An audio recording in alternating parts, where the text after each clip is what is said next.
시간에 다 같이 하나님을 경외하는 마음으로 자리에서 일어나셔서 로마서 1장 16절에서 17절 말씀입니다. 한 목소리로 같이 다 봉독하도록 하겠습니다. 시작. 내가 복음을 부끄러워하지 아니하노니 이 복음은 모든 믿는 자에게 구원을 주시는 하나님의 능력이 됨이라. 먼저는 유대인에게요 그리고 헬라인에게로다. 복음에는 하나님의 의가 나타나서 믿음으로 믿음에 이르게 하나니 기록된 바 오직 의인은 믿음으로 말미암아 살리라 함과 같으니라. 아멘. 하나님의 말씀입니다. 자리에 앉으시겠습니다. 제가 김간영 목사님 오늘 먼저 오셔서 식사하시면서 잠깐 교제하면서 서로 언제 만난지를 이렇게 헤아려 보니까 한 30년 전으로 돌아가는 것 같습니다. 그래서 멀리서 보면서 저는 참 너무 귀한 목사님이시다. 그리고 30년 전에 봤을 때 제가 잠깐 대화했을 때는 무모한 일을 시도하고 계시더라고요. 같이 공동체를 세우고 연극을 하면서 문화 선교를 하신다는 거예요. 그런데 그 일을 오늘 같이 나누면서 30년 동안 하나님께서 한 믿음의 사람을 통하여 어떻게 그 열매를 맺으시고 또 아름답게 그 사역들을 이끌어 오셨는지를 제가 듣고 너무 기뻐하게 됐습니다. 오늘 저희 교회에 오셔서 우리에겐 축복이 되리라 믿고 제가 부탁드리기는 복음의 가장 본질적인 말씀을 좀 전해달라고 부탁을 드렸습니다. 목사님의 말씀을 통해서 하나님께서 그 은혜 주시리라 믿습니다. 더 많은 얘기는 목사님이 하실 거라고 기대하고 나오실 때 큰 박수로 환영해 주시기를 바랍니다.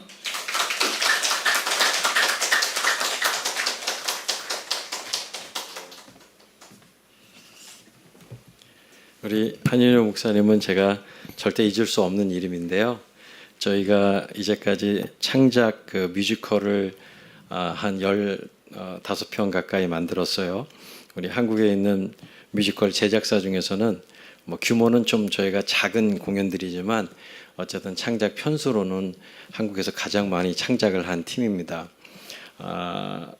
그런데 이제 그 중에 저희가 14편 정도를 뮤지컬을 창작을 했고 딱 한 편이 연극이에요. 근데 그 연극이 혹시 그래서 복음학교를 경험하신 분들이 있는지 모르지만 그 복음학교 때 그 이제 나오는 예화 중에 두 형제 이야기가 있는데 나는 네 옷을 입고 너 대신 죽는다. 너는 내 옷을 입고 나처럼 살아다오라고 하는 정말 그 복음의 핵심을 보여주는 그 아름다운 이야기를, 이걸 중국의 문화혁명 당시에 있었던 실화인데 그 이야기를 이제 저희가 한국화 시켜가지고 연극으로 만들었는데, 저희가 이제 한국적인 상황으로 그 연극을 만들면서 거기에 그 형의 이름을 그런 감동적인 실화의 주인공이 되어진 형의 이름을 저희가 한윤호라고 잡았어요. 그때는 목사님을 생각하고 그 대본을 쓴 건 아닙니다. 근데 나중에 보니까 목사님 조남이 저희 주인공이 됐더라고요. 예, 그래가지고 제가 그때부터도 참 그 의라고 하는 그 옷 의자인데, 나는 네 옷을 입고 너 대신 죽는다. 너는 내 옷을 입고 나처럼 살아다오. 그리스도인으로 산다라고 하는 것은 그리스도로 옷 입는 거죠. 예, 그리스도의 옷을 입었으니까 그리스도로 사는 것이죠. 그리스도인이라고 하는 말은 사실 굉장히 단순한 말입니다. 그리스도인이란 그냥 그리스도께서 사신 대로 사는 것. 요한 1서 2장 7절의 말씀인데요. 그리스도께서 사신 대로 사는 것. 그것을 그리스도인이라고 하는 것입니다.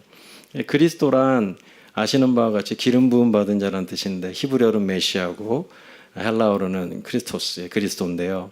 그것은 구약에서 세 직분이 그의 기름을 부음을 받죠. 왕과 제사장과 선지자입니다.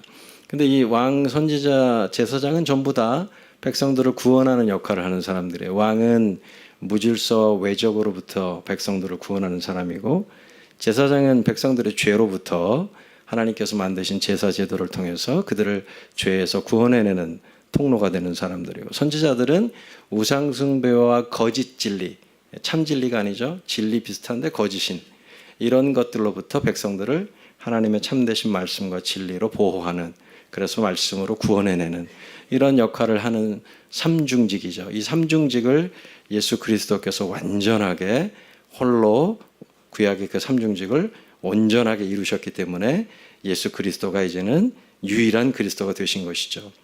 예수님이 이 땅에 오신 목적 딱 하나입니다. 저와 여러분을 구원하기 오셨어요. 우리가 그리스도인이 된다는 말은 아주 단순한 말입니다. 예수 그리스도께서 사신 것처럼 살게 되었다는 거예요. 나의 생명이 아닌 내 안에 사시는 예수 그리스도의 생명으로 이제는 이 땅을 사는 목적이 그저 남들처럼 밥 먹고 살기 위해서 사는 거 아니고 명예를 위해서, 쾌락을 위해서 이 땅에서 그냥 한평생 잘 먹고 잘 살다가 병 없이 잘 죽는 거, 그런 게 그리스도인이 아니고, 그리스도인의 삶은 예수 그리스도께서 저와 여러분을 구원하기 위해서 오직 그 한 가지 목적으로 이 땅을 사신 것처럼 그리스도인이란 죄인 한 사람을 아버지의 품으로 돌이키게 하기 위해서, 그 한 사람을 구원해내기 위한, 세상을 구원해내기 위한 삶을 사는 사람들을 그리스도인이라고 하는 것이죠. 근데 그 주제 앞에 서면 우리가 참 부끄럽잖아요. 아니, 나도 나를 잘 구원 못하는데 내가 누굴 구원해? 걱정하실 필요 없는 것은 나도 나를 구원한 게 아니죠. 내가 그리스도께서 나를 구원해 주신 거죠. 그리스도인이란 내가 누구를 구원하는 게 아니라 그리스도께서 그 사람을 구원하실 수 있도록 그에게 복음을 전하고, 그래서 그가 예수 그리스도로 말미암아 내가 경험한 구원을 동일하게 경험하도록 만드는 사람을 그리스도인이라고 하는 것이죠. 그래서 복음을 부끄러울 필요가 없는 겁니다. 나는 부족해도 나를 구원하신 복음, 그 복음은 하나님의 능력이니까 그 복음을 증거할 때 그에게도 동일하게 하나님의 능력이 임할 것을 믿는 것이죠. 그 복음을 끊임없이 삶으로, 말로, 우리의 표정으로, 우리의 모든 것으로 증거하는 사람들을 가리켜 그리스도인이라고 하는 것이죠. 그러니까 그리스도인의 삶의 목적은 딱 하나입니다. 세상을 예수 그리스도께서 구원하신 것을 사람들로 알게 하고 그들이 그 그리스도를 만나 구원받는 하나님의 백성이 되게 하는 것. 그걸 그냥 줄여서 세상을 구원하는 사람들이라고 표현할 수 있겠죠. 그것이 저와 여러분의 삶의 목적이 되게 하신 주님을 찬양합니다. 네, 요즘 먹고 살기 힘들고 여러 가지 어려운 일들이 많으실 텐데 그때마다 꼭 기억하셔야 될 것은 우리의 삶의 목적은 오직 세상을 구원하는 것이다. 예, 그래서 그 사실을 믿으시고, 저는 이제 이 복음을 요즘 사람들이 잘 안 들으니까 뮤지컬이라고 하는 작품을 통해서, 요즘 젊은 친구들이 뮤지컬 좋아하거든요. 저희가 뮤지컬 요한복음이라고 하는 뮤지컬을 얼마 전에, 몇 년 전에 선화목자교회가 도우셔서 창작을 도와주셔서 공연을 만들었었는데, 그때 이제 기적이 일어났어요. 그 뮤지컬 요한복음이 사실 이제 뮤지컬을 만드는 사람들은, 이제 저같이 공연을 제작하는 사람들은 욕심이 있거든요. 잘 만들고 싶어요. 뮤지컬을, 정말 뛰어난 뮤지컬을 만들고 싶어요. 그래서 그때도 요한복음이라는 내용을 가지고 좋은 뮤지컬 작품을 만들고 싶었는데, 기도하는데 주님께서 야, 성경으로 좋은 뮤지컬을 만들려고 하지 말고 뮤지컬이라고 하는 이 보잘것없는 질그릇에 성경을, 너무나 귀한 보화된 성경을 담아라, 이런 마음 주셔서 저희가 그냥 뮤지컬의 어법을 다 깨버리고, 뮤지컬을 만드는 사람들 안에 이제 뮤지컬은 이렇게 만들어야 된다는 법이 있어요. 네, 그걸 다 무시하고 그냥 뮤지컬이라는 질그릇에 예수 그리스도의 복음, 그 십자가의 복음, 요한복음을 담자, 이렇게 마음을 바꾸고 뮤지컬이라는 그릇에 오롯이 요한복음을 담는 일을 했습니다. 좀 기적이 일어난 거죠. 예. 그래서 요한복음 1장 1절부터 18절 엄청나게 긴 서문이거든요. 근데 그거를 한 곡의 노래로 만들 생각을 누가 하겠습니까? 근데 과감하게 우리 이거 요한복음 1장 1절부터 18절이 서론이고 사실은 시로 쓰여져 있는 거니까 이거 다 노래로 만들자. 그래서 태초에 말씀이 계시니라, 여기부터 아버지 하나님을 독생하신 아들 하나님이 나타내셨다라고 하는 18절까지 그걸 전체를 다 노래로 만들었어요. 예, 정말 기적 같은 일이었습니다. 근데 그렇게 해서 요한복음 전체 1장부터 21장 전체를 담았는데, 정말 그 2시간 40분 동안 인터미션도 없이 그냥 끝까지 요한복음만 선포하는 뮤지컬이었거든요. 근데 초등학교 아이들이 막 난리가 났어요. 성령의 역사가 일어나서 그 어린 아이들이, 초등학교 1, 2, 3학년 이런 애들이 그 뮤지컬을 보고 은혜를 입고 예수 그리스도를 그 뮤지컬을 통해서 만나가지고, 얘네들이 그 뮤지컬 보자마자 바로 집으로 돌아가는 지하철에서부터 요한복음을 펴서 읽기 시작했어요.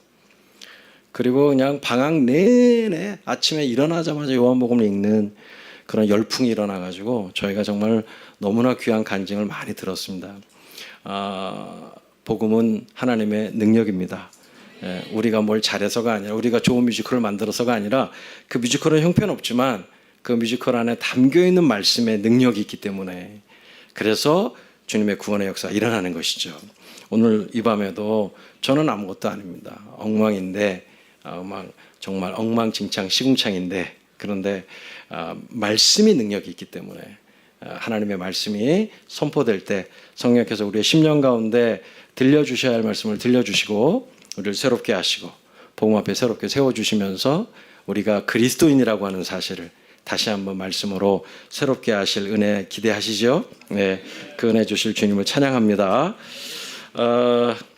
제가 어려서부터 많이 부흥회를 경험했는데, 사실 부흥회는 주로 강사님들이 이제 성경 말씀도 말씀하시지만 또 간증도 많이 말씀하시고, 또 옛날 저 어렸을 때 부흥회는 그냥 막 부흥사님들이 이렇게 말씀 전하시다 말고 막 찬송가도 막 계속 또 중간중간 막 부르시고 그러셨어요. 그죠? 기억나시죠? 저도 좀 그렇게 해보고 싶은데 제가 스타일이 그렇지 못해가지고 저는 물론 이제 주님께서 이제 저의 이 짧은 인생 가운데 역사해 오신, 또 제가 올해로 이제 기독교 문화사역 이제 극단을 만들어서 1991년도에 극단을 만들었으니까 이제 34년 됐네요. 근데 이 34년 동안 어쨌든 뭐 제가 그 한 길을 가고 싶어서 간 건 아니고, 저는 여러 번 도망가는 요나처럼 근데 주님께서 그때마다 붙잡아 오시고 주님의 은혜로 이 길에 있게 하셔가지고 34년이 됐는데요. 그 34년 동안 정말 얼마나 많은 일이 있었겠습니까? 우리 뭐 기독교 연극, 기독교 뮤지컬 이런 게 뭐 사실은 교회도 생소한 거잖아요. 그러니까 이런 문화사역이라고 하는 것이 얼마나 생소한 거예요. 그러니까 이제 사실 후원도 없었고 맨 땅에 헤딩했죠. 34년 동안 참 많은 어려움들도 있었고, 그러나 주님께서 그 안에서 주시는 은혜가 너무나 많아서 제가 그 규장이라는 출판사 사장님하고 만나서 조금 간증했더니 저보고 책을 써야 된다 그래서 10년 전에 출판하기로 계약을 했는데 아직도 못 썼어요. 근데 40페이지 쓰고 아직도 못 쓰고 있는데, 근데 뭐 간증은 정말 부러울 거 없을 만큼 많죠. 예, 정말 저희는 기적을 날마다 경험했어요. 그러니까 정말 우리 이런 부흥의 자리에서 제가 하고 싶은 간증은 수백 가지, 수천 가지가 있지만, 근데 어떡하죠? 이제 시간이 이렇게 제가 점점 주님을 따라 주님의 은혜 가운데 살아온 시간이 길어지면 길어질수록 점점 좀 책 내기도 어려워지고, 그리고 이런 집회 때 간증하는 것도 점점 어려워져요.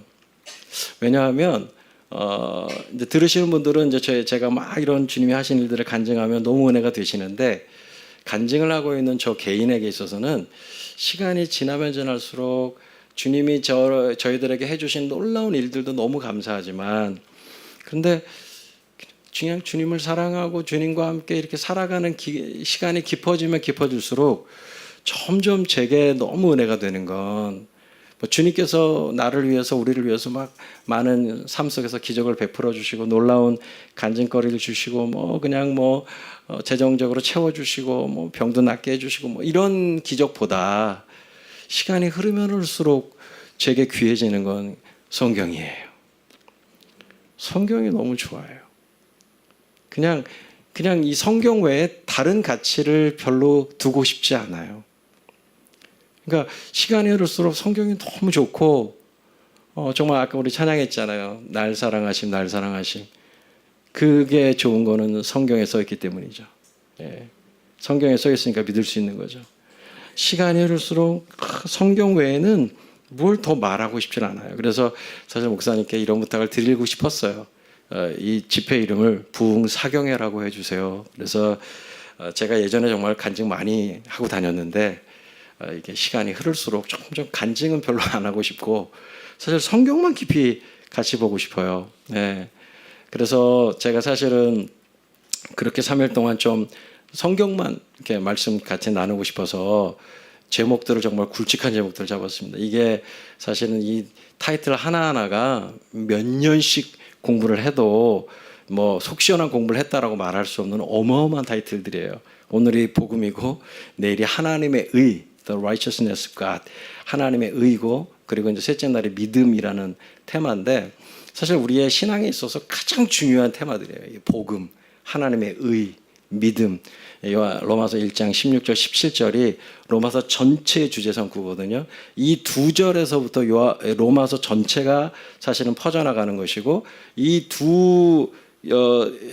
절 안에 들어와 있는 이 세 단어가 일종의 압축 파일명처럼 복음, 하나님의 의, 믿음이라고 하는 이 세 단어가 압축 파일명처럼 엄청난 양을 압축하고 있는 테마들이에요. 그러니까 복음이라는 걸 탁 열면 이 압축 파일을 탁 열면 막 어마어마한 창세기부터 요한계시록까지의 엄청난 하나님의 말씀이 쏟아져 나옵니다. 하나님의 의라고 하는 이 제목도 사실 일반적으로는 잘 다루지 않는 제목이라서 안타깝지만 하나님의 의라고 하는 이 단어 안에 숨겨져 있는 이 성경 66권 전체의 진리가 정말 어마어마합니다. 예, 그냥 로마서 자체에서도 어마어마하고요. 그래서 사실 로마서 1장부터 16장 전체를 하나님의 의라고 하는 이 퍼스펙티브에서 이 시각에서 조망해서 로마서를 읽어야 로마서가 정말 제대로 보여집니다.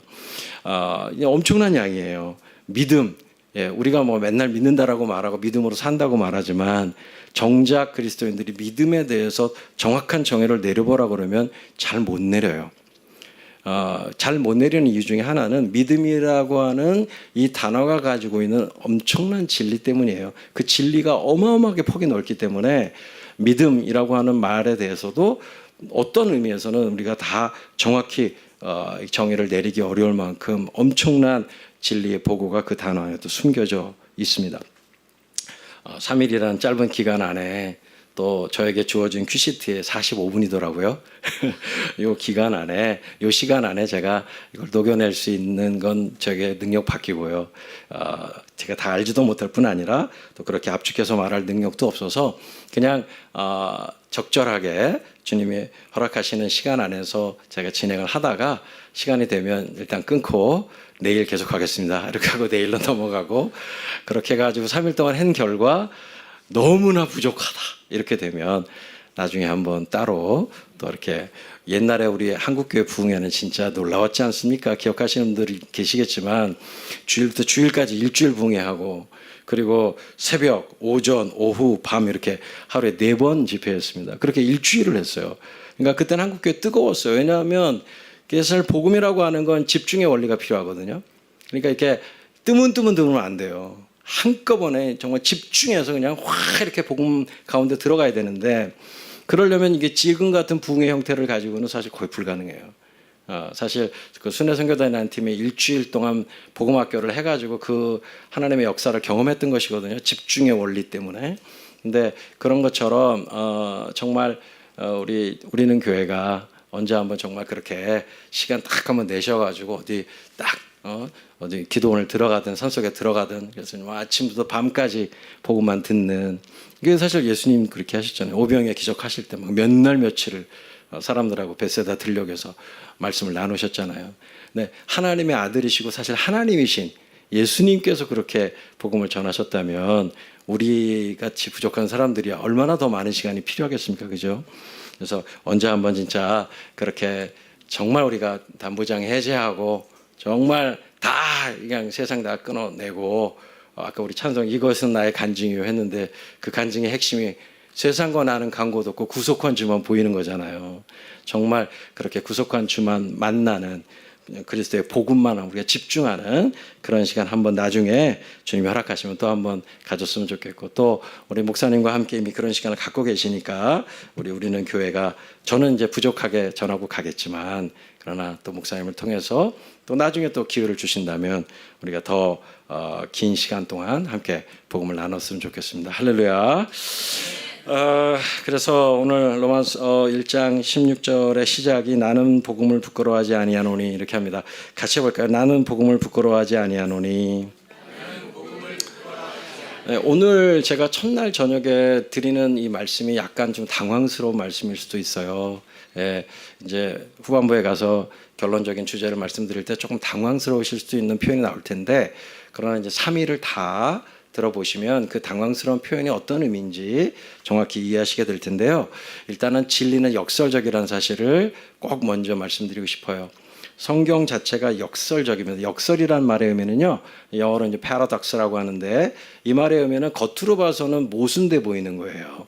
그런데 뭐 이게 A와 B가 맞지 않는 말 같아요. 모순이에요. 이게 앞뒤가 안 맞는 것 같아요. 그런데 앞뒤가 안 맞는 말인데 그냥 앞뒤가 안 맞지만 그러나 그 모순돼 보이는 이야기 속에 진리가 있다라고 믿고 그 모순된 이야기를 그냥 믿음으로 받아서 계속 그 모순된 이야기를 믿고 거기에 순종해서 나아가다 보면 그 모순된 것처럼 보이는 진리가 그냥 나에게 존재적으로 이해가 되어지는 이런 게 진리의 역설성이라고 합니다. 예를 들면 삼위일체. 이게 진짜 이해가 안 되는 거거든요. 일단은 이단들은 그러잖아요. 여호와 증인들은 삼위일체란 말이 성경에 어디 있어. 그래서 진짜 어떻게 보면 우리 교회에서 삼위일체 잘 안 가르치거든요. 약간 민감한 주제이기도 하고 또 어려운 주제예요. 그러니까 잘 안 가르치다 보니까 삼위일체가 뭔지를 우리 개신교인들도 정확하게 이해하는 분들이 많이 없어요. 정확히 이해할 수 없는 테마이기도 하고요. 그러다 보니까 이제 막 여호와 증인이나 이렇게 삼위일체 안 믿는 이단들이 삼위일체란 말이 성경에 어딨냐 이렇게 막 공격을 하면은 어디 있을 텐데 삼위일체란 단어는 없습니다 성경에. 하지만 창세기부터 요한계시록까지를 성경을 통전적으로 이단의 특징은 뭐죠? 성경을 부분적으로 보죠. 지네들이 원하는 구절만 축축축축축축 이렇게 연결해가지고 자기네들의 이만희의 논리를 만드는 거잖아요. 신천지가. 근데 정말 국어 실력이 떨어져요. 네. 그 신천지가 만들어놓은 그 논리를 읽어보면 국어적으로도 말이 안 돼요. 이건 무슨 진리의 문제가 아니라 국어가 안 돼요. 국어가.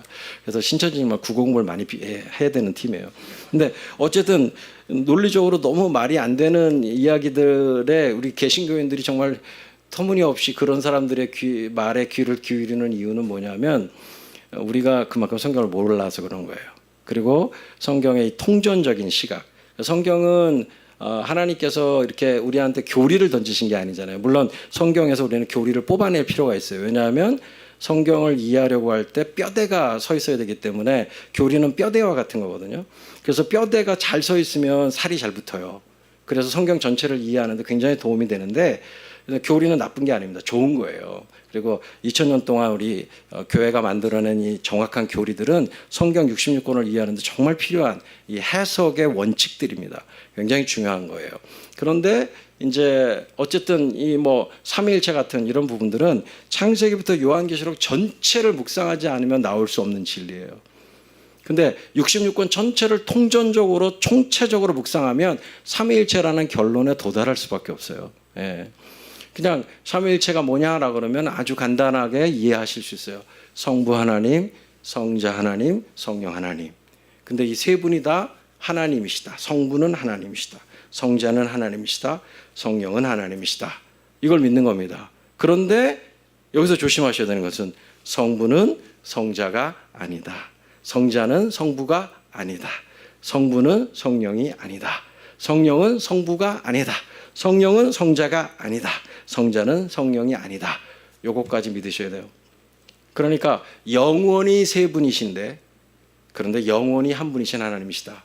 그러면 이제 이걸 인간적으로 쉽게 이해하고 싶은 생각이 들면 하나님이라는 직함을 세 분이 공유하시나 보다. 아니요. 그런 수준이 아니에요. 이게 하나님이라는 직함을 세 분이 공유하시는 게 아니라 세 분이 우리로서는 이해할 수 없는 완전한 유니티를 이루고 계세요. 완전히 하나세요, 세 분이. 근데 완전히 삼위 하나님이세요. 인간의 도식으로는 이해가 안 되죠. 어떻게 완전히 셋이 완전히 하나지? 완전히 하나가 어떻게 완전히 영원히 셋이지? 여러분 그래서 이제 이런 거를 자꾸만 이단들이 인간들이 생각하기 편하게 만들려고 자기들 딴에 막 억지로 만들어내서 이단이 되는 거예요. 그래서 여러분 이렇게 간판들 가다 보시면 예수 중심 교회 뭐 이런 거 있습니다. 느낌은 되게 좋잖아요. 예수 중심 얼마나 좋아요. 근데 그 초막절 이단이거든요. 근데 그런 예수 중심 교회라고 써붙인 이유가 뭐냐면 그 초막절 이단은 그 예수 유일주를 믿는 거예요. 예수 유일주. 그게 뭐냐면 구약에서는 예수님이 아버지로 나타나시고 신약에서는 아들로 나타나시고 그리고 예수님이 승천하신 다음에는 성령으로 나타나셨다. 마지막 날에 예수님 재림하실 때 예수님 한 분이 성부, 성자, 성령 전체였다는 사실을 알게 된다. 뭐 이런 게 예수 유일주의인데 확실한 이단입니다. 예. 겉보기에는 그럴듯해 보여요. 그런 사람들이 이제 뭐 이사야서 9장 6절 같은 영존하 한 아기가 태어났는데 영존하시는 아버지시다. 뭐 이런 구절 가지고 근거 구절을 삼습니다. 굉장히 무식한 거죠. 왜냐하면 이사야서와 예언서 전체의 아버지라고 하는 구약의 의미는 진짜 성부 아버지를 뜻하는 개념이 아니고 거기 9장의 문맥에 나타나지만 카운셀러, 잘 상담해주고 백성들을 잘 이끌어주고 도와주는 그런 영적인 지도자들을 가리켜서 아버지라고 불렀어요. 그 당시에는. 지금 뭐 천주교에서 아버지라고 부르는 것처럼 어떻게 보면. 그리고 그런 의미의 아버지이기 때문에 그것은 성부 하나님을 가리키는 표현이 아니고 한 아기가 태어났는데 이 아기가 그 당시에 구약 시대에 살았던 아버지라고 불림을 받았던 많은 정말 카운셀러들 이런 좋은 지혜자들이 사실은 한 시대 안에 다 죽고 없어지잖아요. 그런데 이 아들은 우리를 이끌어 가시는 이 아들은 놀랍게도 영존하시는 아버지시다. 한 시대만 우리를 가르치는 게 아니라 영원히 우리 곁에서 우리를 가르치시는 그런 카운셀러다. 이런 의미에서 영존하시는 아버지라고 하는 겁니다. 그러니까 이단들은 문맥을 무시한 채로 그냥 그 단어에 집중해서 자기가 이해하는 만큼만 그 단어들을 갖다 붙여요. 그래서 이단이 되는 거예요. 그러나 정통 기독교는 성경 60권권 전체가 예를 들면 이사야서에서 아버지라는 단어가 나왔으면 이 단어가 왜 아버지라고 나왔지? 이 아버지의 의미는 뭘까? 이사야서 전체를 보고 그리고 예언서 전체를 보고 그리고 구약 전체를 보고 이렇게 보는 거죠. 그렇게 해서 그 아버지의 뜻을 정확히 판단하는 거예요. 그러니까 성경을 이렇게 총체적으로 창세기부터 요한계시록까지를 보면은 제가 지금 말씀드렸던 삼위일체가 그대로 나올 수밖에 없어요. 만약에 그 예수 유일주의처럼 믿으면요, 성경 전체가 다 쇼예요, 쇼. 그냥 예수님이 혼자 쇼하신 거예요. 아버지 역할했다, 뭐 이렇게 아들 역할했다, 성령. 이거는 그렇게 되면 우리가 믿는 모든 복음이 다 그냥 조작된 이야기가 돼버리기 때문에 실제가 아닌 게 돼요. 그러니까 성경 전체가 다 무너집니다. 우리가 믿는 믿음이 다 허사가 돼버려요. 그리고 이제 이단처럼 믿으면 사실 그 구약에서 우상 숭배하지 말라고 말씀하시는 구절들에 아주 재미있는 구절이 있어요. 우상을 숭배하면 그 우상을 닮게 돼 있습니다. 그러니까 사람이 돈을 우상으로 섬기잖아요. 그럼 그 사람은 돈을 닮아가요. 사람이 어떤 이런 쾌락과 음란을 우상으로 섬기잖아요. 그럼 그 사람은 진짜 그렇게 음란을 닮아가요. 그러니까 자기가 우상으로 섬기고 있는 것을 그대로 인간은 담게 돼 있어요. 그런데 제가 갑자기 우상 얘기를 왜 했지? 어쨌든 나이가 들어서 제가 이렇게 가지를 치면 그 다음에 잘 못 돌아와요. 그러면 가르쳐 주셔야 돼요.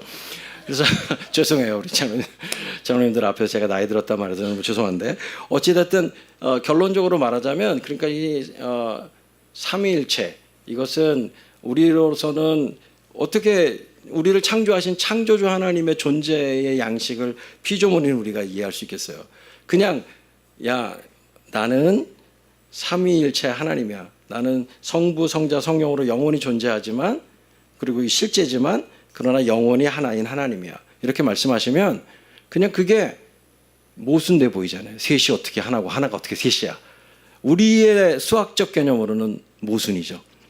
그런데 하나님께는 그게 진리란 말이에요. 그러면 그냥 그렇게 믿으면 돼요. 거기에 토달 필요가 없어요. 그렇게 믿고 그렇게 성경을 보고 그렇게 삼위일체 하나님을 예배하고 찬송하고 그분들을 섬기면 그리고 그 세 분이 온전히 한 분 하나님이신 거 우리로서는 이해 안 되는 개념이지만 그렇게 받으면 예수님이 우리 이 땅에 오셨는데 하나님의 아들이시면서 하나님이시잖아요.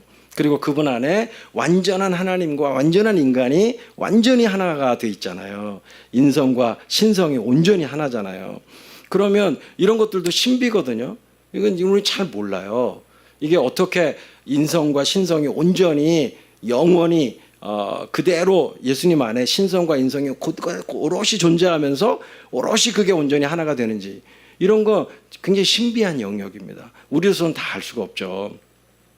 그러나 이런 신비한 영역들과 역설적인 진리들을 이제 예수님 다시 오시는 날 그때로부터 우리 영원토록 저자 직강으로 예수님 직강으로 우리가 다 이제 하나씩 영원토록 배워갈 거예요. 할렐루야.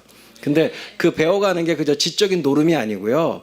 우리를 구원하신 하나님의 사랑 이야기이기 때문에 하나님에 대해서 알게 되는 순간 우리에게서 나타날 수밖에 없는 반응이 있어요. 그게 뭐냐면 제가 오늘 우리는 교회 식구들의 찬양의 모습을 보면서 너무 행복했어요. 정말 찬양은 그렇게 하는 거죠. 저 터져 나오는 찬양으로 하나님께 진짜 내 존재를 다해서 찬양하는 거잖아요. 예수님께로부터 우리가 영원토록 천국에서 영원히 삼일체 하나님을 배우게 될 텐데 그분들을 배우게 될 때 우리는 정말 터져 나올 수밖에 없어요. 찬양이. 그거였군요. 그 하나님 그렇게 창조하신 거군요. 하나님 우리를 그렇게 구원하신 거군요. 진짜 터져 나올 겁니다. 우리의 예배와 찬양이 터져 나올 거예요. 그러니 그 감격스러운 예배와 찬양이 영원토록 계속되는 것이 천국이에요. 천국 가야 되겠죠, 그죠? 꼭 가야 됩니다. 예. 우리가 뭘 상상하던 천국은 우리가 상상하는 건 정말 먼지만한 상상밖에 못할 정도로 어마어마한 하나님의 큰 영광이 나타나는 곳이죠. 자, 그래서 그 요한복음 마지막 부분에 보면 그런 거 있잖아요. 예수님께서 하신 일이 이 밖에도 너무 많아서 이걸 책으로 기록한다면 이 세상도 이 책을 둘 수가 없을 만큼 어마어마한 양이다 이런 얘기 하잖아요. 근데 사실 사도 요한이 경험한 예수님은 한 3년 반 정도 경험한 겁니다. 근데 그만큼 경험한 사도 요한이 어떻게 그런 고백을 할 수 있을까요? 사도 요한이 경험한 건 3년 반 예수님을 직접 경험했지만 그 3년 반만 경험을 해도 알겠는 거예요. 예수님이 어떤 분인지. 이분이 하나님이라는 사실. 이분이 영원 전부터 우리를 사랑하셨고 영원 끝까지 우리를 사랑하시고 우리를 위한 어마어마한 일을 온 우주에서 온 역사 가운데 행하고 계시는 하나님이라는 사실을 알게 된 거죠. 그러니까 이분이 하신 일, 이걸 책으로 기록한다면 이 세상도 감당할 수가 없다. 이 세상 전체 그 책을 꽂아도 이 스페이스로는 감당이 안 될 만큼 그분 어마어마한 일을 우리를 위해서 하셨다라고 고백하는 것이죠. 그 엄청난 삼위일체 하나님의 역사와 사랑을 우리 영원토록 알아가게 하실 주님 기대합니다. 네. 그러니 그런 엄청난 진리의 역설성 앞에서 제가 이렇게 깔짝깔짝 이렇게 하는 게 얼마나 큰 의미가 있겠습니까? 그러나 주님께서 빙산의 일각이라 그러잖아요. 엄청난 빙산인데 복음이 그 중에 뭐 제가 오늘 이 밤에 우리는 교회 식구들하고 함께 나누는 거는 글쎄 거기 얼음 한 조각 정도 되려나. 그러나 그래도 감사한 건 빙산이 어마어마하지만 그 빙질 자체는 조그만 얼음 조각이건 전체건 똑같잖아요. 그러니까 조금 나누지만 그러나 이 작은 양의 복음이지만 이 복음 안에 담겨두신 하나님의 마음과 사랑이 우리 가운데 성령의 큰 역사로 함께 하실 것을 믿습니다. 자, 내가 복음을 부끄러워하지 아니하노니 복음을 부끄러워할 만한 시대 상황과 이유가 있기 때문에 사도 바울이 이렇게 이야기를 시작하는 겁니다. 자, 로마서죠. 로마 교회에 보내는 편지입니다. 로마는 이 당시 1세기 당시의 로마는 전 세계에서 가장 최고의 나라고 최고의 도시죠. 어마어마한 도시입니다. 그러니까 이 복음을 로마서에 전하면서 바울이 이렇게 내가 복음을 부끄러워하지 않는다라고 말할 만큼 사실은 그냥 봐서는 진짜 복음이 부끄럽게 느껴질 만큼 엄청난 나라와 권세가 바로 로마라는 권세죠. 로마의 압도적 권세. 정말 이 당시에 로마는 절대 망하지 않을 나라처럼 보였어요. 영원히 계속될 나라처럼 보였습니다. 로마는. 예. 그 당시에 사람들에게 로마는 진짜 절대적인 나라였어요.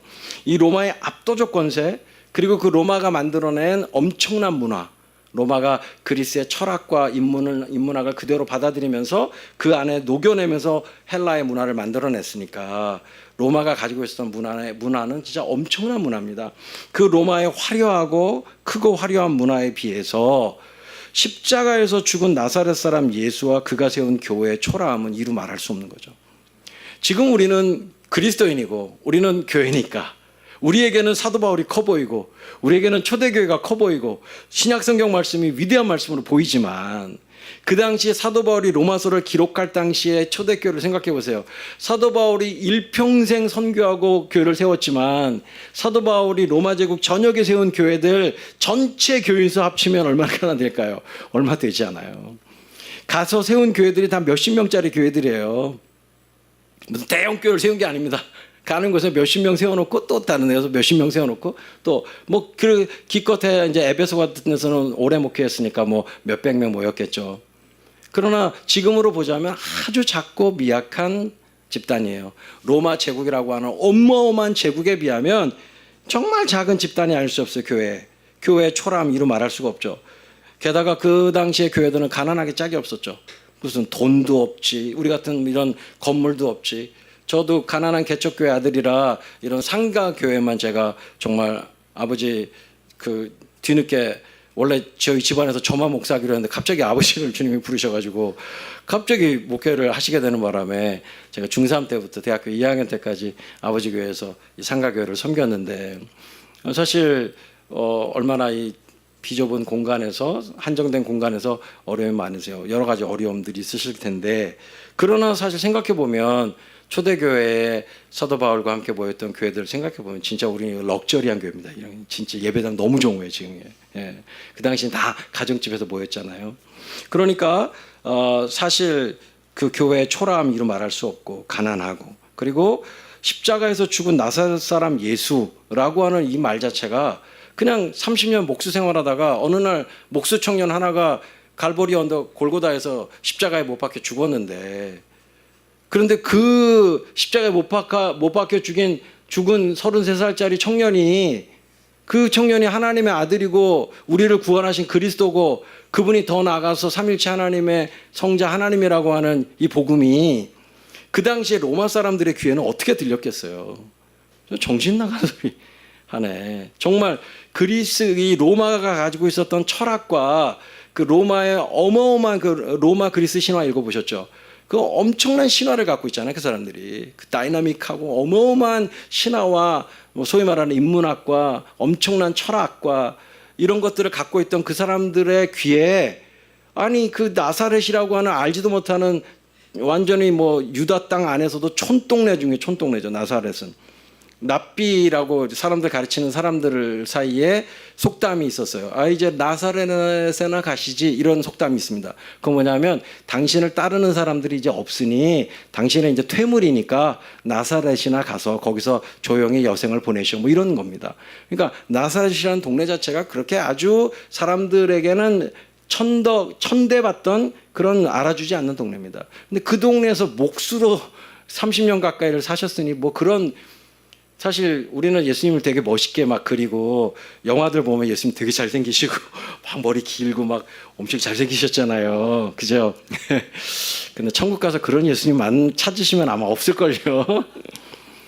예수님이 그냥 누가 봐도 그냥 어떻게 보면 아주 보통의 사람이세요. 그리고 아마 그게 뭐 예수님에 대한 그림이 없으니까 정확히 모르지만 천국에 가서 가장 나를 닮은 평범한 사람 찾으면 예수님이 가능성이 많아요. 그리고 예수님은 나사렛에서 하셨으니까 그 갈릴리라는 지역 자체가 갈릴리의 나사렛이거든요. 갈릴리라는 지역이 지금도 우리 저기 해안가 지역 가면 사투리 세잖아요. 갈릴리가 그 바다 그 당시로는 호수지만 사실 거의 바다 같은 호수거든요. 거기서 고기 잡아먹고 살던 사람들이 뭐 베드로 이런 사람들이잖아요. 그러니 그 동네 사람들 엄청 사투리 셉니다. 예. 그 같은 아람어 중에서도 엄청 사투리가 센 아람어예요.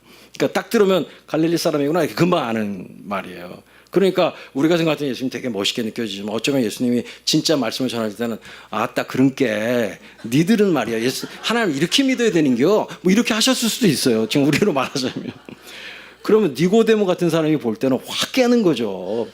니고데모는 평생 율법사로 살아왔고 바리새인 중에 바리새인이고 산헤드린이라고 하는 그 당시 유대인 전체를 이끄는 정치적인 지도자이기도 하고 존경의 존경을 받는 사람인데 그 사람이 예수님께 몰래 밤에 찾아와가지고 랍비요. 예수님을 랍비라고 불렀어요. 랍비 중에 랍비인 이 니고데모가 예수님을 도리어 랍비라고 선생님 이렇게 부르면서 선생님이 하시는 모든 일은 하나님께서 이 하늘에서 내려주신 게 아니면 할 수 없는 일인데 막 예수님을 막 칭찬하고 엄청 높여드리는데 예수님께서 그런 니고데모를 보시면서 너 내가 진짜 말해주는데 너 거듭나지 않으면 너 하나님 나라 구경도 못한다 이렇게 말씀하시니까 전 적어도 니고데모가 그 정도 말씀하시면 말을 해주면 아이고 라삐님께서 어떻게 저 같은 사람한테 아이고 정말 고맙습니다. 저를 그렇게 알아봐 주시니 참 훌륭하십니다. 뭐 이렇게 시작해야 되는데 갑자기 예수님이 거두절미하시고 내가 진실로 말하노니 너 거듭나지 사람이 거듭나지 않으면 넌 하나님 나라 볼 수 없느니라. 이렇게 딱 잘라버리시니까 얼마나 사실 니고데모 입장에서는 기가 막혔겠습니다. 어떻게 보면 뭐 그냥 세상적인 관점으로 보면 진짜 예수님의 초라함은 이루 말할 수가 없죠. 그런데 그런 청년이 하나님의 아들이고 우리를 위한 유일한 메시아고 믿어졌겠어요? 로마 사람들한테. 그러니까 로마의 압도적 권세와 화려한 문화와 학문과 철학 앞에서 십자가에 죽은 나사렛 사람 예수, 그 한 청년의 이야기가 어떻게 들리겠습니까? 그러니까 표현하자면 로마의 황제들은 어마어마한 왕궁에 살잖아요. 예수님은 마국간에서 태어나셨잖아요. 그러니까 마치 왕궁과 마국간의 비교 뭐 이런 느낌인 거예요. 그러니까 마국간이 왕궁을 보면서 난 부끄럽지 않아 뭐 이러는 거예요. 저희 지금 하나님께서 은혜 주셔가지고 2017년도에 한국 우리 개신교 안에 유일하게 처음 만들어진 뮤지컬 전용 극장을 주님이 주셔가지고 광야 아트센터라는 이름으로 서울에 있는 학동 사거리에서 그 킹콩 매달려 있는 킹콩 빌딩 3, 4층 이렇게 월세로 빌려가지고 저희가 극장을 하고 있어요. 벌써 8년 됐습니다. 매일 공연해요. 지금도 뮤지컬 요한계시록을 매일 공연하고 있어요. 근데 어쨌든 그 조그마하고 초라한 극장이지만 200석짜리 극장이지만 그 극장을 주님께서 8년 동안 그래도 멈추지 않고 그 코로나 기간에도 그래도 공연을 계속하게 해주셨어요. 하나님의 은혜로 8년이 됐습니다. 그런데 미국의 브로드웨이 가보세요. 영국의 웨스트엔드 가보세요. 저희 같은 그 광야 아트센터 극장 그거 뭐 전이나 붙이겠습니까? 네? 그 비교나 되겠습니까? 초라하기 짝이 없죠. 그러니까 이런 정도로 말할 수도 없을 만큼 로마의 화려함과 거대함과 압도적인 권력과 그 화려함 앞에서 사실 복음이라고 하는 그냥 십자가에 죽은 한 청년의 이야기를 전하는 이 복음이라고 하는 것은 사실 부끄러워할 수밖에 없는 객관적인 상황에서 그렇게 보일 수밖에 없는 상황인 거예요. 자, 그러니까 부끄러워할 만한 시대 상황이에요. 그런 이유를 가지고 있어요. 그러나 바울이 뭐라고 표현합니까? 그러나 나는 복음을 부끄러워하지 않는다. 이렇게 말하고 있는 거예요. 그러니까 엄청난 고백인 거죠. 자, 고린도전서 1장에 가보면은 이걸 조금 더 우리가 자세하게 이해할 수 있는 부분이 나옵니다. 고린도전서 1장 17절 읽어보겠습니다. 고린도전서 1장, 네, 고린도전서 1장 17절. 자, 고린도전서 1장 17절부터 25절까지 지금 제가 말씀드린 이런 맥락에서 한번 이 구절을 읽어보시죠. 고린도전서 1장 17절부터 25절까지 우리 같이 읽어보겠습니다. 시작. 그리스도께서 나를 보내심은 세례를 베풀게 하려 하심이 아니요 오직 복음을 전하게 하려 하심이로되 말의 지혜로 하지 아니함은 그리스도의 십자가가 헛되지 않게 하려 함이라. 십자가의 도가 멸망하는 자들에게는 미련한 것이요 구원을 받는 우리에게는 하나님의 능력이라. 기록된 바 내가 지혜 있는 자들의 지혜를 멸하고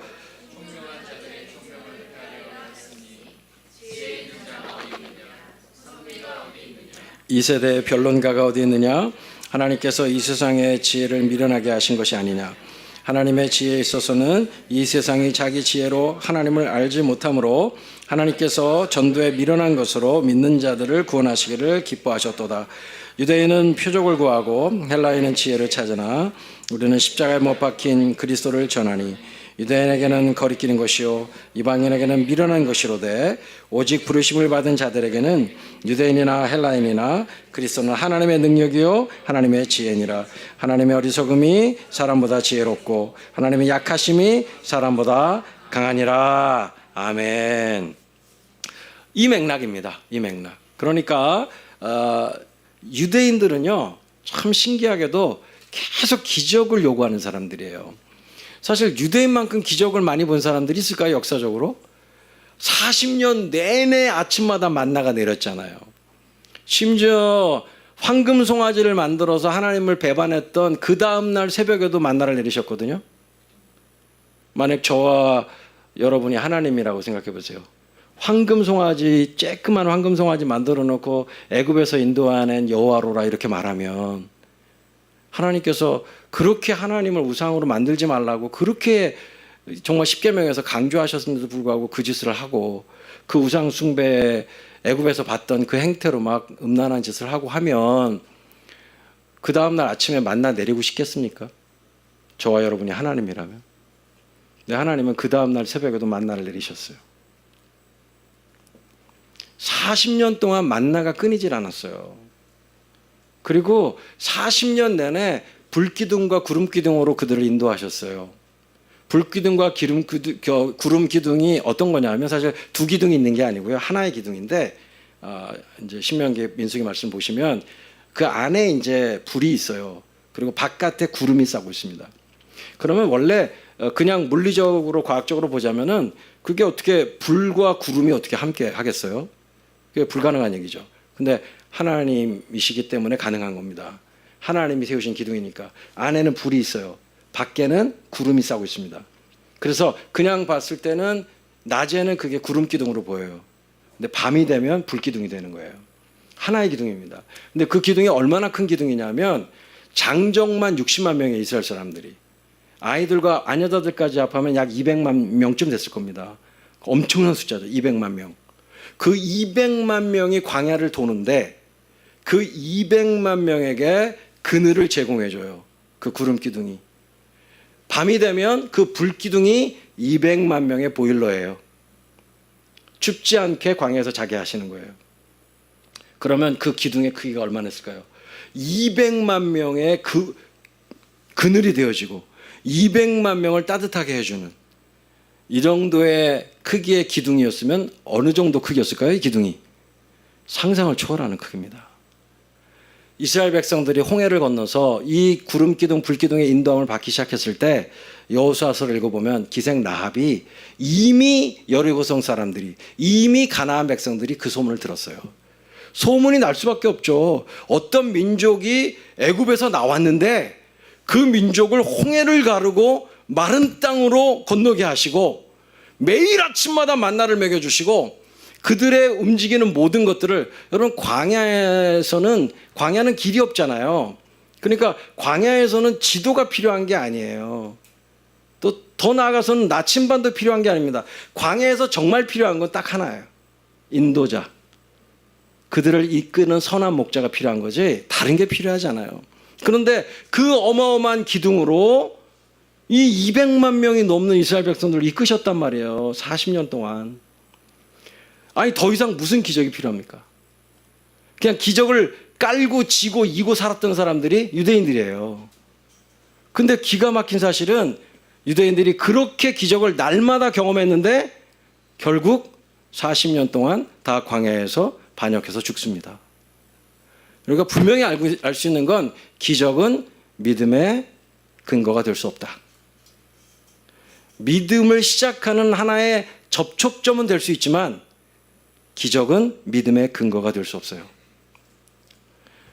기적은 오히려 믿음을 방해하기까지 해요.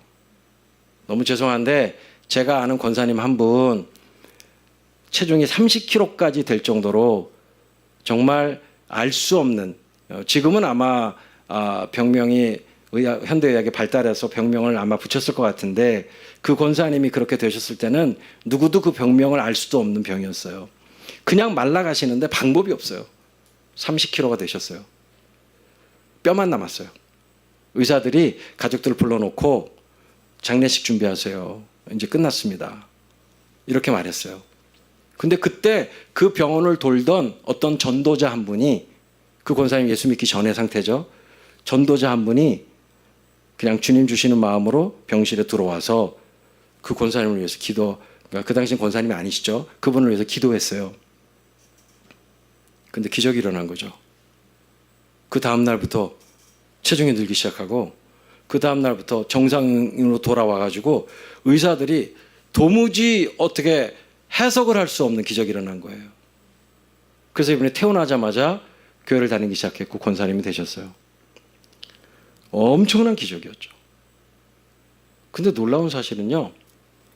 그 권사님은 지금도 병 고치는 하나님만 믿어요. 성경 66권의 이 어마어마한 진리를 안 받아들이시고 복음에 대한 깊이 있는 얘기를 하면 난 그런 거 몰라. 나는 그냥 나를 고쳐주신 하나님밖에 몰라. 그런 복잡한 얘기 나한테 하지 마. 성경 말씀을 들으려고 하지 않으세요. 죄송한 얘기인데. 그냥 병 고쳐주시는 하나님, 그냥 나를 기적적으로 살려주신 하나님밖에 모르시는 거예요. 근데 여러분, 우리 알고 있지만 나사로야 나오너라 해서 나사로가 살아났지만 그 나사로는 또 죽지 않습니까?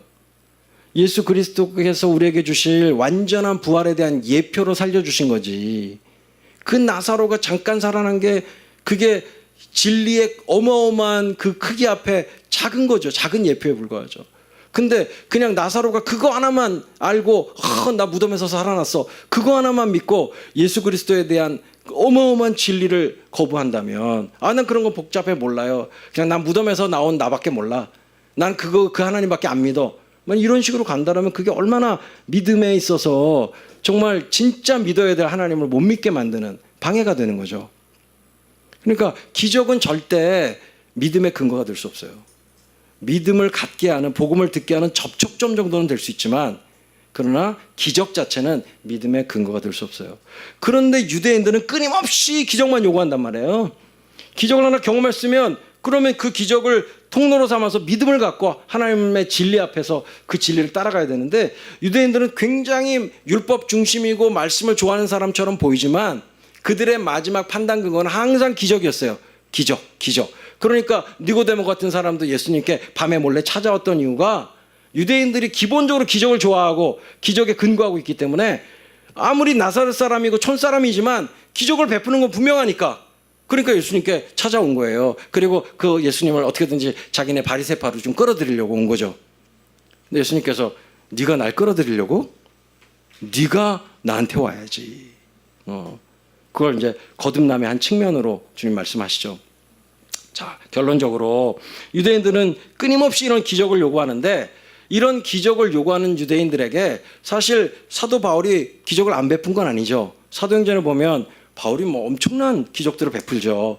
하나님께서 베푸신 거죠. 바울이 베푼 게 아니라 바울을 통해서 예수님께서 기적을 주시는데, 그런데 놀라운 사실은 기적을 위한 기적이 아니에요. 그것은 나사렛 사람 예수 그리스도의 이름을 위한 기적이지 기적을 위한 기적이 아니란 말이에요. 그러니까 복음에 방해되는 기적은 베풀지 않습니다. 복음을 위한 기적만 베풀죠. 그러니까 유대인들은 끊임없이 본인들이 원하는 기적을 계속 요구하고 있는 겁니다. 그리고 이 헬라 사람들, 로마 사람들, 이 헬라인들, 식자층, 이 사람들은 뭘 요구한다고요? 지혜를 요구해요. 이 사람들은 모이기만 하면, 그 아고라라는 광장에서 모이기만 하면 지혜를 탐했어요. 그래서 이 우주의 출발점은 어딜까? 이 우주의 근원은 뭐지? 인생이란 뭐냐? 우주와 인생과 이 모든 역사의 근원에 대해서 끊임없이 철학적인 논쟁을 한 사람들입니다. 우리가 너무 잘 알잖아요. 아리스토텔레스, 플라톤, 소크라테스, 계속 그런 사람들을 통해서부터 시작된 이런 어떤 계속되는 어떤 이 세상과 우주와 인생에 대한 이걸 꿰뚫어 볼 수 있는 지혜를 탐구하는 사람들이었어요. 그러니까 어떻게 보면 아주 이 말장난에 이런 지식 노름에 완전히 사로잡힌 사람들, 이런 사람들이 헬라 사람들이었습니다. 그러니까 이런 사람들은 날마다 새로운 지혜를 요구했어요.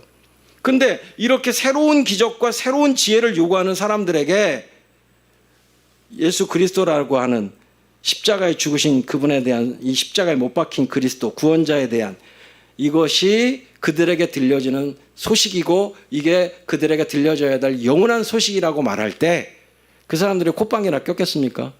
아이고, 이게 무슨 소리야 이게 도대체. 그러니까 객관적으로 보자면 지금 우리에게 적용하자면 이런 겁니다. 죽어가는 말기암 환자가 있어요. 이제 막 죽어갑니다. 의사가 죄송해요, 3개월 안에 3개월 못 갈 것 같습니다. 준비하세요. 이렇게 사형 선고 받은 이제 말기암 환자가 있다고 생각해 보십시다. 근데 그 말기암, 죽어가는 말기암 환자에게 당신을 위해서 예수 그리스도가 죽었습니다. 십자가에서. 예수 그리스도가 당신의 구원자세요. 이런 복음이 언뜻 보기에는 부끄러운 거죠. 그에게 필요한 복음은 당신의 암을 치료할 수 있는 치료제가 생겼습니다라든가 하나님께서 당신 말게 하면서 고쳐주신답니다 라든가 이런 복음이어야 이게 진짜 기쁜 소식인데 예수 그리스도가 당신을 위해서 십자가에 죽으셨습니다. 그리고 그분이 당신을 위해서 부활하셨습니다. 그분이 다시 오실 겁니다. 이런 복음이 과연 그 사람에게 좋은 소식이라고 느껴질 수 있겠는가?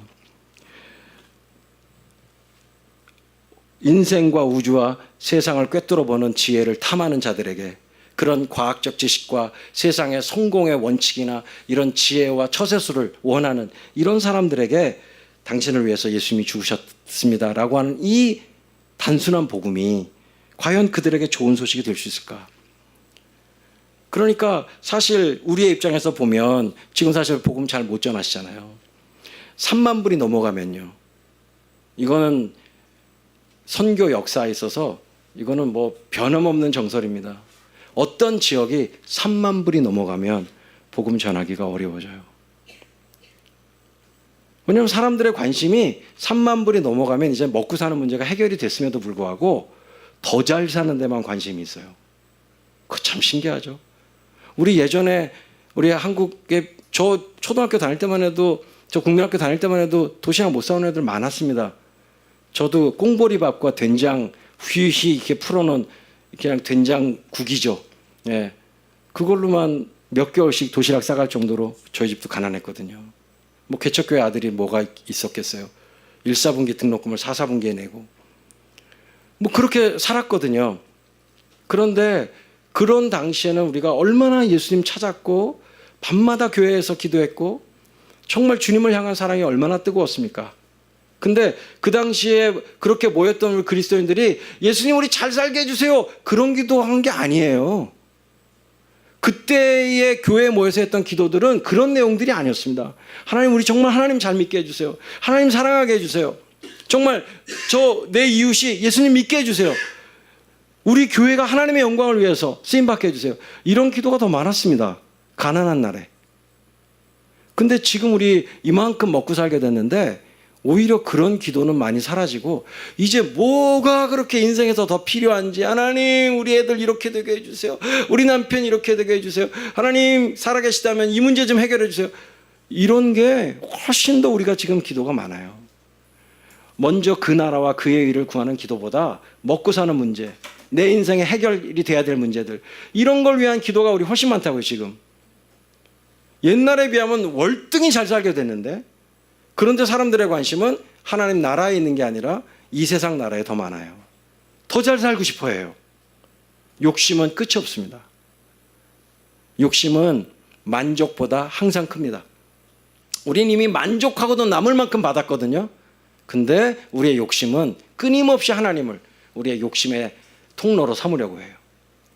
그러니까 이런 상황 속에서 사실 바울이 나는 복음이 부끄럽지 않습니다 라는 이 선언은 엄청난 선언입니다. 로마서 3장 8절에 보면 로마 교회 안에 이미 바울에 대한 오해가 있었다는 사실을 알게 돼요. 바울이 예수 그리스도로 말미암아 우리의 모든 죄가 사함 받았고 그래서 정말 죄를 더 많이 지은 사람일수록 예수 그리스도의 은혜를 더 많이 입는다 이런 설교를 하고 다녔습니다. 예수님이 하셨던 말씀이죠.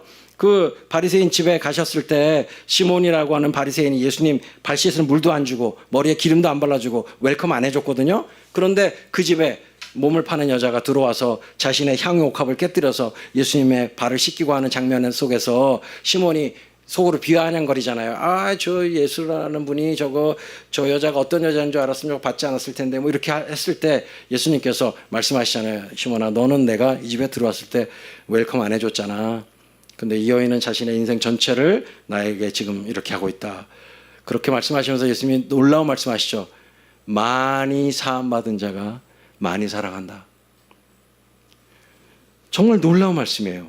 그러니까 그 말씀 그대로를 사실은 바울이 전한 건데 그런데 바울에 대한 어떤 오해가 생겼냐면 바울이 죄를 부추긴다는 거예요.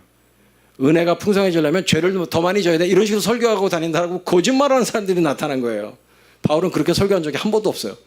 근데 그런 식의 모함과 왜곡이 이미 이 로마 교회 안에 들어왔어요. 그러니까 바울이 그걸 알고 있으니까 사실은 로마 교회는 바울보다도 더 훨씬 앞서서 신앙을 받은 교회입니다. 그러니까 표현하자면 신앙의 대선배들이에요. 그 대선배인 로마 교회에 내가 복음을 전하고 싶다라고 이렇게 편지를 쓰고 있는 로마서가 어떻게 보면 약간 부끄러울 수 있는 상황이죠. 바울에 대한 오해도 있고요.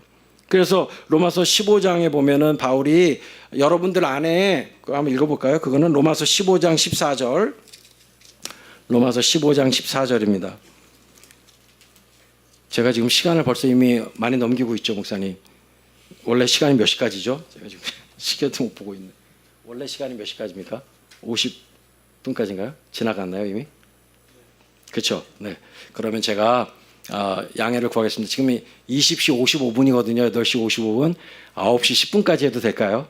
네, 15분만 더 하고 오늘은 빨리 마치겠습니다. 자, 그래서 결론적으로는 이 로마서 15장 14절 15절 두 절만 읽어보겠습니다. 14절 15절 두 절 시작.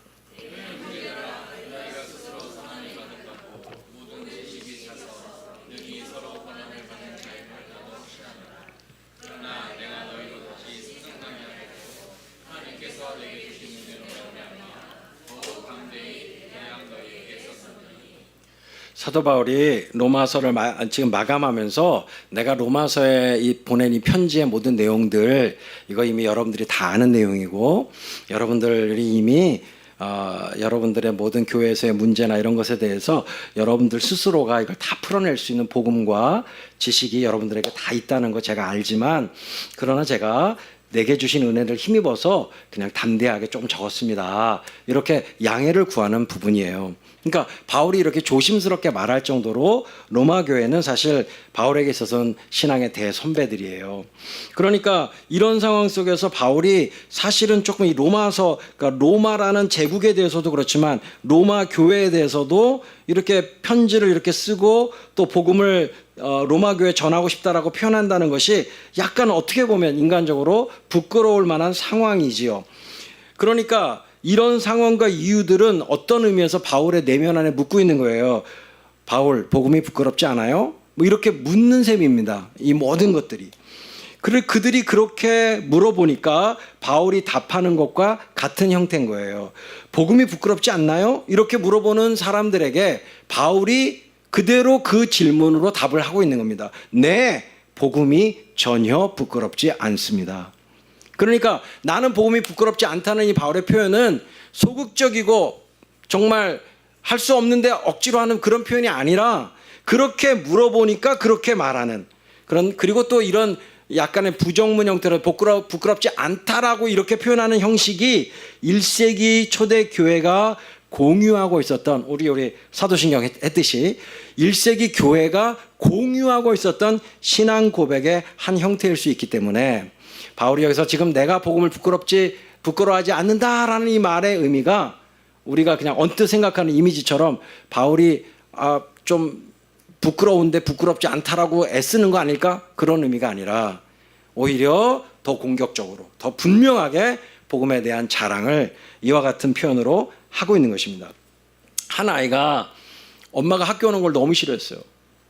왜냐하면 엄마가 화상을 당해서 얼굴이 이렇게 콧구멍 2개 찍혀 있고 눈이 이렇게 있고 나머지는 다 얼굴이 뭉개져 가지고 완전히 막 괴물 같아요. 엄마가 그냥 눈 이렇게 있는 게 정말 기적이에요. 눈 있고 콧구멍 2개 있고 입이 이렇게 있고 나머지는 다 뭉개졌어요. 얼굴이.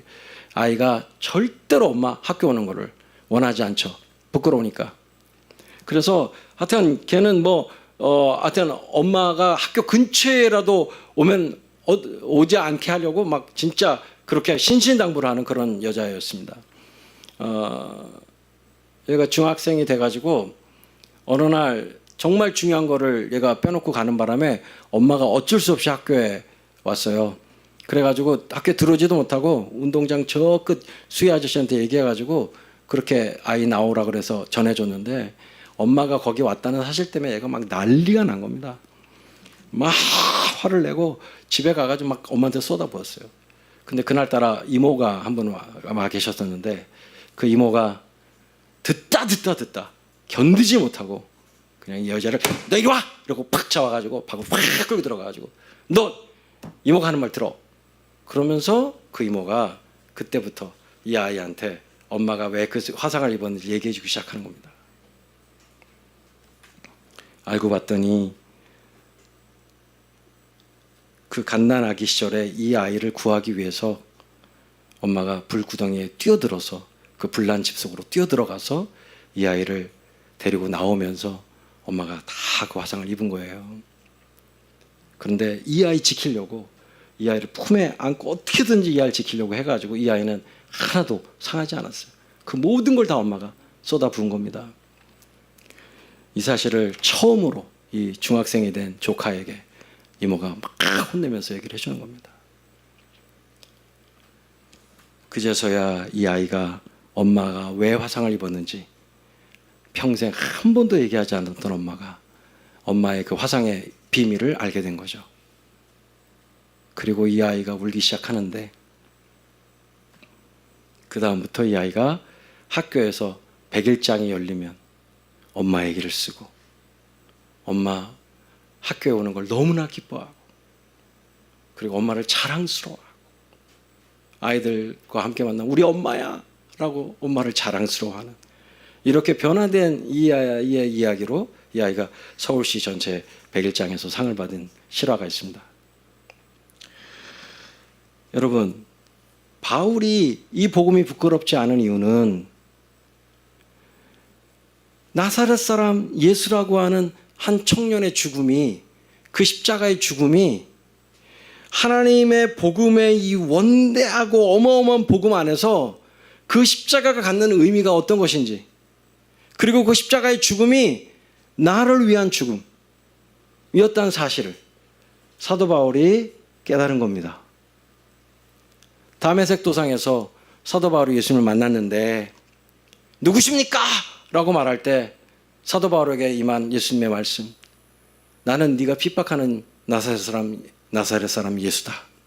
네, 바울은 살아생전 예수님 한 번도 만난 적이 없는데 내가 당신을 믿는 사람들은 핍박했지만 내가 당신은 핍박한 적이 없는데 근데 난 네가 핍박하는 나사렛 사람 예수다 라는 이 말 때문에 사도 바울이 그 예수 그리스도가 빛으로 오셔서 그 빛에 눈이 멀어서 3일 동안 다메섹 성 안에서 그 말씀을 묵상하는 거죠. 나는 네가 핍박하는 예수다.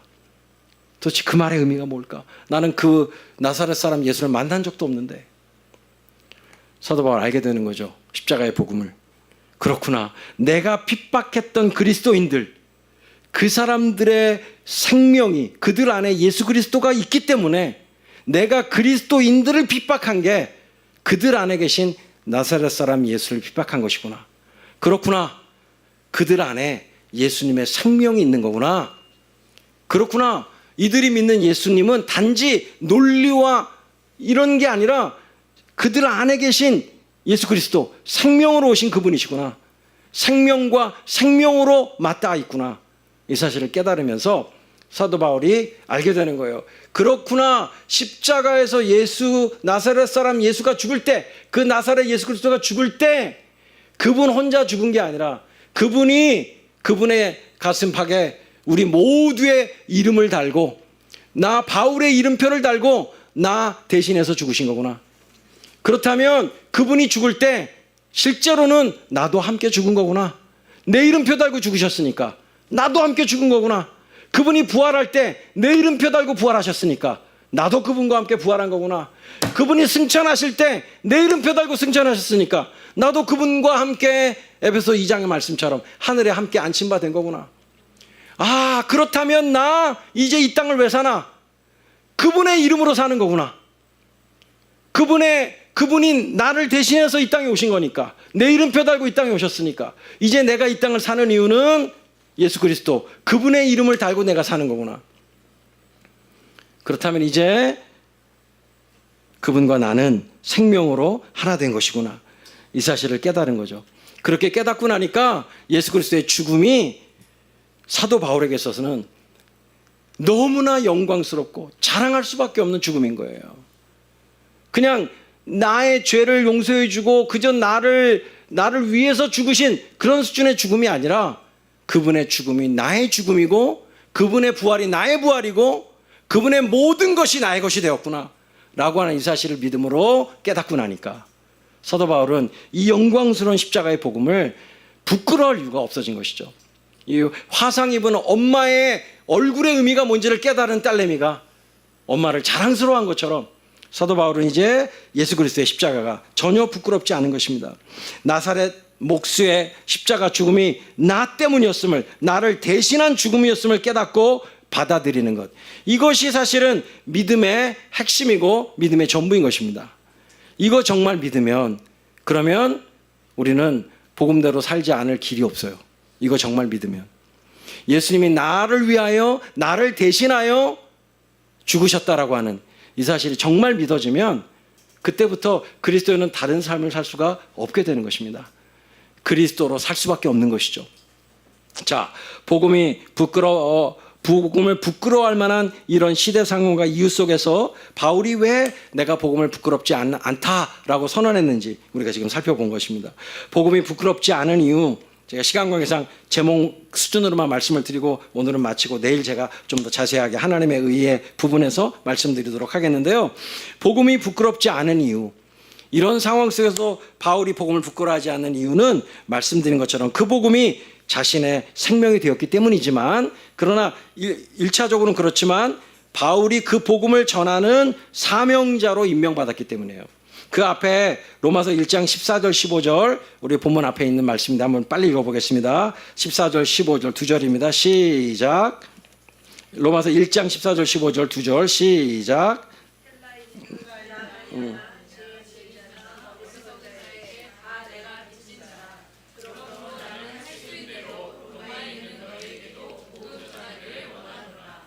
바울이 자기가 이방인들에게 복음을 전하는 이것이 빚진 것이라고 표현하고 있어요. 나는 빚진 자다, 이렇게 말을 합니다. 바울은 자신의 구원을 인식할 때 하나님의 구원 계획에서부터 출발해요. 로마서 9장부터 11장이 이걸 보여주는데요. 하나님의 구원에 원대한 계획이 있다는 사실을 예수 그리스도로부터 직접 계시받습니다. 그 계획이 뭐냐면 하나님의 이 어마어마한 복음이 사람들을 구원해내는 하나님의 능력이 되는 과정이, 역사적 과정이 어떻게 되냐 하면 이제 예수 그리스도로부터 출발해서 그 다음에 유대인들이 소수지만 복음을 받게 되고, 그런데 유대인들이 같은 유대인들에게 복음을 전하지만 대부분의 유대인들은 받아들이지 않고, 그래서 이 유대인들을 통해서 이방인들에게 복음이 전하게 되는데 오히려 이방인의 충만한 숫자가 먼저 구원을 받게 되고, 그리고 마지막 순간에 예수님 오시기 전에 그 유대인들 안에 거룩한 질투심을 불러일으켜서, 야, 율법을 가진 건 우린데, 구약을 가진 건 우린데 왜 하나님께서 저들을 저렇게 쓰시지? 저들이 어떻게 저렇게 하나님을 사랑하지? 오히려 거룩한 질투심이 일어나게 만들어서, 아, 이유가 있구나. 우리가 2000년 전 갈보리 언덕에 죽은 그 나사렛 사람 예수를 우리의 그리스도로 믿지 않은 거, 이게 우리의 잘못이었구나. 이걸 깨닫고 그들이 예수님께로 돌아오게 만드시는 이 구원의 엄청난 과정을 바울이 계시로 받아요. 근데 이걸 계시로 딱 받고 나니까 바울이 알게 되는 사실은, 그렇다면 유대인들 중에서 이방인들에게 복음을 전해야 되는 사람이 필요한 거구나. 그런데 놀랍게도 하나님께서 자격 없는 나를, 그리고 절대로 이방인의 구원에 대해서는 요만큼도 생각하지 않았던 나를, 그냥 무자격자 자체인 나를 일방적인 은혜로 선택하셔서, 다메섹 도상에서 나를 일방적으로 선택하셔서 이방인의 사도로 삼으신 거구나. 이게 바울이 인식하는 두 번째 단계예요. 하나님의 구원 계획, 이방인들을 위한 구원 계획, 그 다음에 나를 이방인의 사도로 삼으신 거. 이게 두 번째 단계예요. 세 번째 단계 오니까, 그렇다면 내가 구원받은 건, 나는 자격이 없는데 이방인의 사도가 됐어. 그렇다면 내가 구원받은 건 누구 때문이라? 이방인 때문이구나. 이방인의 구원 때문에 하나님께서 자격 없는 나를 예수님께서 일방적으로 구원해 주셨구나. 그렇다면 나의 구원은 누구에게 빚진 것인가? 이방인에게 빚진 것이구나. 나 채무자구나. 나 이제부터 빚 갚아야 되겠구나. 내가 이방인들에게 복음 전하는 거 내가 무슨 상 받으려고 전하는 게 아니라 부득불 전해야 되겠구나. 내가 이방인들에게 복음 안 전하면 나한테 화가 오겠구나. 빚진 거 빚 갚는 거니까. 바울은 채무자로서 빚 갚기 위해서 복음을 전한 거예요. 해도 되고 안 해도 되는 일을 한 게 아니라 해야만 되는 일, 반드시 갚아야 되는 빚, 그것이 이방인들에게 전하는 복음이라고 생각한 것입니다. 복음을 계속 이방인들에게 전하는 것이 주 예수께로부터 받은 사명이기 때문에, 근데 내가 자격이 있어서 내게 주신 사명이 아니라 마치 3번이나 부인한 베드로에게 내 양을 먹이라고 사명을 주신 것처럼 그리스도인들을 잡아 죽이던 자기를 오히려 이방인의 사도로 삼으신 이런 일방적인 은혜로 주신 사명이기 때문에, 자격 없는 자에게 주신 일방적 은혜의 사명이기 때문에 빚진 자는 자신의 자격의 유무에 상관없이 빚을 갚아야 한다는 사실을 깨달은 거예요. 내가 자격이 있고 없고, 내가 이 복음을 전할 만한 능력이 있고 없고, 지혜가 있고 없고, 이런 게 문제가 아니라 이건 내가 안 갚으면 안 되는, 빚진 자다 나 채무자다, 반드시 해야 되는 일이다. 그러니까 복음을 전파하는 일이 빚 갚는 것이다 라고 바울은 생각하고 있는 거예요. 난 이 빚을 갚아야 된다. 이방인들에게 이 빚을 갚아야 된다. 내 구원의 빚을. 그러니까 바울은 복음이 부끄럽지 않은 이유가, 여러분, 채무자가, 빚쟁이가, 저한테 100만 원 빚진 친구가 저한테 와가지고, 관용아, 내가 너한테 빚 갚을 만한 자격이 안 돼, 그래서 내가 빚을 못 갚겠다, 이러면 그 말이 되겠습니까? 야, 자격 필요 없어, 빚만 갚으면 돼. 네가 뭐 잘생기고 못생기고, 네가 뭐 능력이 없고 그런 거 나 아무 관계 없어, 빚만 갚어. 아니, 채무자가 무슨 자격 타령입니까? 그죠? 우리가 그런 사람들이에요. 우리가 복음을 전하는 건 내가 뭐 복음을 전할 만한 자격이 있고 없고, 내가 목사님처럼 뭐 복음을 잘 알기 때문에, 난 잘 모르기 때문에 못 전하고, 뭐 나는 또 삶이 아직 엉망이어서 난 복음 못 전하고, 이렇게 내 자격 따위를 핑계대고 전화도 되고 안 전화도 되는 복음이 아니라 이런 얘기입니다. 이 복음은 자격 없어도 복음을 들었다면, 그리고 이 복음 한 자락이라도 말할 수 있는 복음이 내게 있다면 복음 전해야 되는 거예요. 아멘이시죠? 그래서 바울이 복음이 부끄럽지 않다라고 말을 하는 것입니다. 자, 복음이 부끄럽지 않은 가장 크고 확실한 이유가 있어요. 그것은 뭐냐면 바로 복음 자체이기 때문이에요. 복음 자체의 영광 때문에 복음은 부끄럽지 않은 것입니다. 복음이 얼마나 엄청난 복음인지, 이 복음에 대해서 우리가 내일 하나님의 의의 관점에서 한번 살펴볼 텐데, 이 사실을 알게 되면, 우리가 복음이 뭔지를 알게 되면, 이 복음의 영광을 알게 되면 알게 되는 사실은, 야, 이 복음 부끄러워할 수 없는 복음이구나. 이 복음이 이런 복음이라면 이거는 어떤 상황에서도 전해져야만 되는 복음이구나.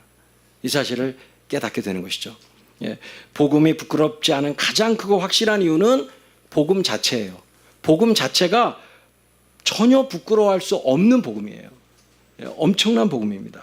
그리고 이제 우리가 내일 함께 이 테마와 함께 같이 나눌 이야기인데, 복음이 부끄럽지 않은 또 하나의 이유가 있어요. 그것은 복음은 모든 믿는 자들에게 구원을 얻게 하는 하나님의 능력이기 때문입니다.